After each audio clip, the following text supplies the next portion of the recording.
Hi everybody, and welcome back to my channel, The Art Palette. In today's episode, I'm creating a piece that is based on a bit of surrealism. It's a style that tries to challenge reality by depicting a warped, irrational universe filled with surprising, bizarre features. And being it was Halloween, it certainly was an appropriate and meaningful time to create this piece.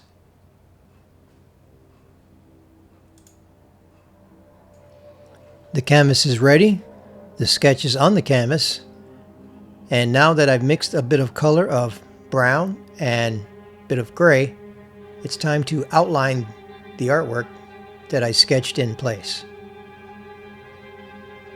As I finish this transition from a background wash, it's time to start thinking about the colors of the balloons.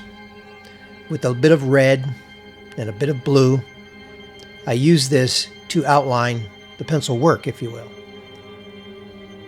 And as you've noticed in the beginning of the video, these balloons have eyes. And one may ask, well, what is the whole premise of this piece? Well, it's titled Party Till You Drop. And I know that although we really try to control ourselves when we go out to have a good time, we want everyone to be safe. And these interesting balloons that have somewhat of a character and a personality of their own, balloons are typically associated with having a good time, going to events where we have a party and have fun. But all too well, we can actually go overboard a bit, have a little too much fun, and therein lies the devil in the details. And if you're not careful, you may just pop. And when that happens, things can get a bit out of control. But it was fun working on this piece. Fun putting in all of these primary colors, basically, of blues and yellows and reds. And then also adding a bit of splash of color here and there, as if the balloons were melting.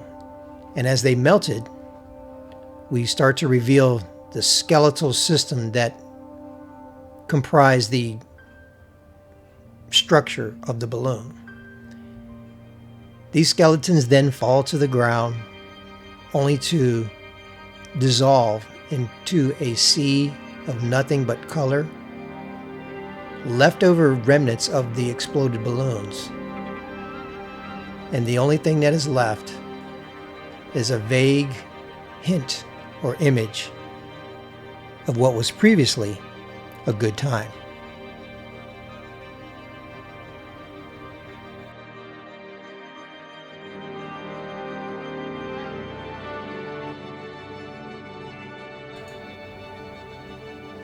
At this point, I'm making pretty good progress, and I'm moving on with adding a little bit of dark colors around the voids of the skeleton's eyes, or what used to be eyes. Also inside the mouths and other areas that need a little bit of intensity with some dark values. I continue to refine the skeletons by adding contrast and a little bit of depth using complementary colors, and then some colors that are just really darker colors of the same. For example, you have some light blues, some dark blues, and then in areas, just depending on how I feel, I start to add highlights. In my process, I feel that there's no right or wrong when it comes to painting. I mean, there's some foundational do's and don'ts when it comes to painting, but outside of that, you can work on the foreground, you can work on the background. It's totally up to you, because after all, art is creative expression and also creative liberty. We have the liberty to be able to do what we want, when we want, on these canvases. And for the sake of time, I've created this piece using nothing but acrylics. And as you'll see towards the end, I'm just taking a fixative that gives it a bit of sheen, bringing back all the colors and the contrast, especially when you're using acrylics. They tend to go flat.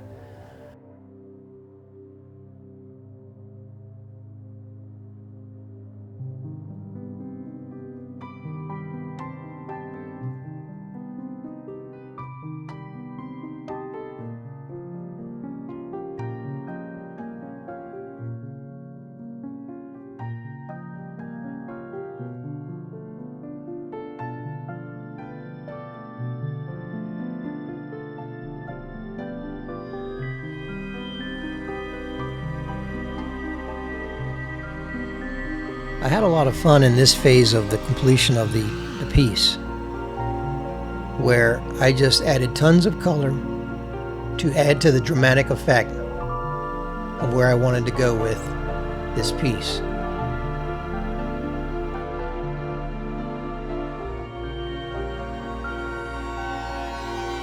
The results that I were going for came out pretty nice, and I'm really happy of how it turned out.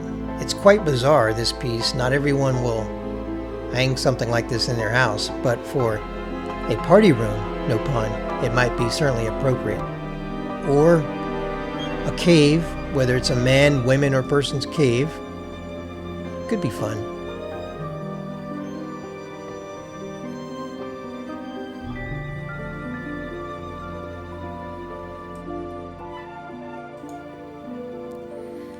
As I near the completion of this painting, where I just go in and I add highlights atop the paint that I just literally just poured into the canvas with a little bit of angle on the canvas for it to bleed out, as you can see here. So just some titanium white just to highlight the colors, just gives it that added zing and brings out a bit of third dimension to the painting. Happy with it. And last but not least, it's time to sign it, as the piece is near completion.